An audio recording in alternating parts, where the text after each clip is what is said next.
Hello and welcome to Broken Prism Reviews, Season 4, Episode 1. We'll get into that later.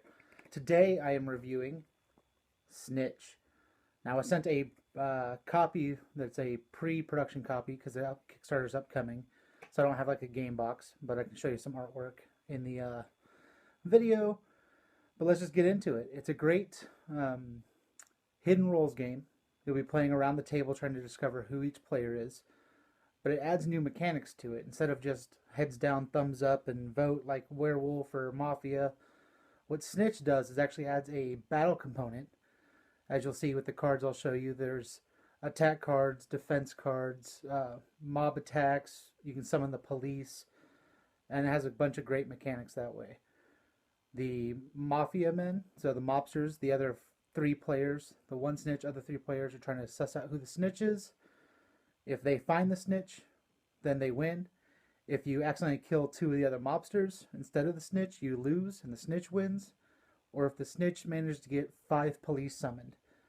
Now you may think summoning the police will give you away, like you're obviously the snitch, but it has a power that everyone would want to use. So you get the police card, and it lets you use its power, but then it goes on the table.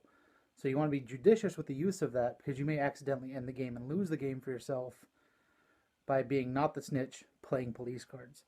But it's a great power. So it's one of those risk it, wins it, and lose it kind of things. One of the things I really liked about it is the artwork. I mean, I'll show you this card here that I brought with me for the video. Influence. I got it upside down. It's got a great layout. Shows you where the symbols are. Shows you its power, what it is. Nice border on the card. It uses that nice prototype again, but the cards from the Game Crafter are really nice cards here. And I just really look forward to the Kickstarter. This will be one to look for. It's got a lot of cool new mechanics for hidden role games. So if you like the Battlestar Galactica game or any of those werewolf games, it's got that cool hidden role mechanic.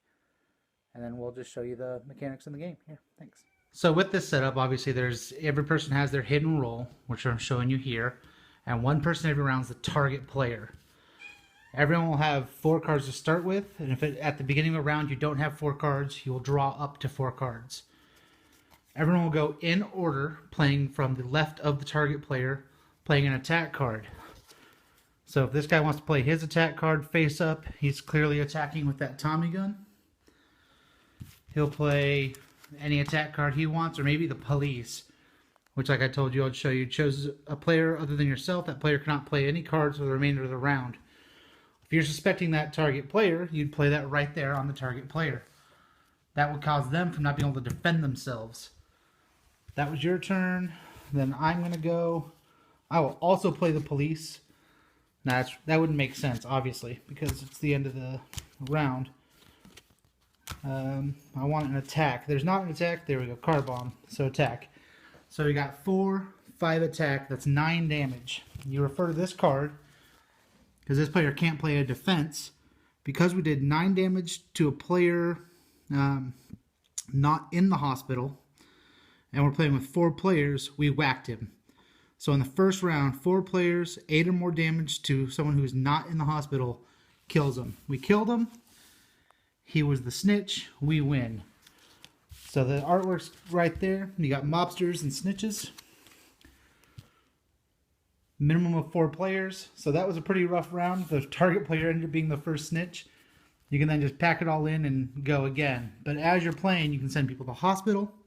If you don't do enough damage, if they're already in the hospital, you can kill them. Then there's other abilities to get you out of the hospital, heal you up. You get associates like the private eye. You can look at the identity of one player. Mob doctor. You can choose a player and get them out of the hospital, removing the hospital card. So like if you know one of your other guys is a mobster, like if somehow you've sussed that out, you've seen this card, you can then get them out of the hospital so that you always have 2. Because if in a 4-player game, if 2 mobsters die, the snitch wins. If 5 police get summoned, the snitch wins. The only way for the mobsters to win is to kill the snitch. And you just won't know who that is until you've played enough rounds, used some abilities, and so forth. So again, it's a really quick overview of how the game's played. I think there's a lot of really great stuff in here. You got some body armor for the Snitch. He looks pretty smug because he knows he's safe. Car bombs. I mean, this is just kind of really well crafted. And again, I got the game in a baggie, so it may look a little dinged up, but poor disguise. I mean, that's totally the same Snitch guy, but he's the milkman. Gotta watch out for that business. But these are the defenses he could have played if he didn't get policed. There's various attacks, bank heist jobs, so mob jobs. There's a whole section for playing those. So I showed you kind of like the beginner round without mob jobs and some other things. The rulebook's 2 pages, front and back. And again, I got it digitally because it's a pre-Kickstarter version. But with that, you can see that the game's really simple. It's a front and back rulebook. It shows you how to play the game. There's a beginner rule, so once you start to understand all those mechanics, you can add in the mob jobs and some other advanced rules. It gives you more replayability. It's just, again, it goes under the list of really creative games, and I can't wait to see what the Kickstarter does, what kind of stretch goals they come up with, and so on. So stay tuned. I'll probably do a follow-up video as part of the new series I'm running as the game is kickstarted, because I'm actually getting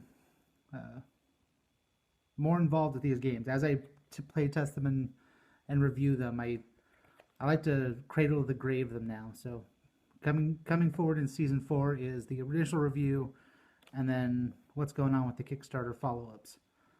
So again, thanks for watching Broken Prism Reviews. It's good to be back. I had a lot going on this year. Last year I got married, and then went to Gen Con and got overwhelmed. Had some personal medical issues, got taken care of. And then another friend around Christmas time got hit by a car. You probably saw that video get uploaded. He's doing well. Bethesda and Microsoft and everybody stepped forward to be a big help. But look for his GoFundMe, because medical bills rack up. And you probably saw my cats here earlier. I got a couple cats, and they are going to be unintended guests in every video, probably. TV right there, there's Gizmo. You got Gizmo right there, hanging out on my treadmill. Say hi, Gizmo. And then over here we got Widget. Gizmo and Widget. What's up, buddy? I'd also like to add, I now have a Patreon. I'll be posting to that too. If you want to see me get better equipment, maybe a better table. As you can see, my table's all torn up. I'm going to need help. So I do these reviews for free if they send me the games far enough in time. So that's why there's ads. But if you'd like to see ads go away, check out my Patreon. It won't take much, but to get rid of those ads and a little bit more and start upgrading equipment and get more involved in this. So if you'd like to see more from me, I'll do them as I can, but help out with Patreon would be a huge, huge help. Snitch is officially approved. Thank you for checking out a United Geeks Network family member. If you enjoyed it and are looking for other online media with a geek culture slant, head over to unitedgeeksnetwork.com, where you will find All Us Geeks, a podcast that discusses board games, movies, television, comics, Kickstarter, and many other forms of geek culture. The United Geeks Network. You can broadcast your geekiness at unitedgeeksnetwork.com.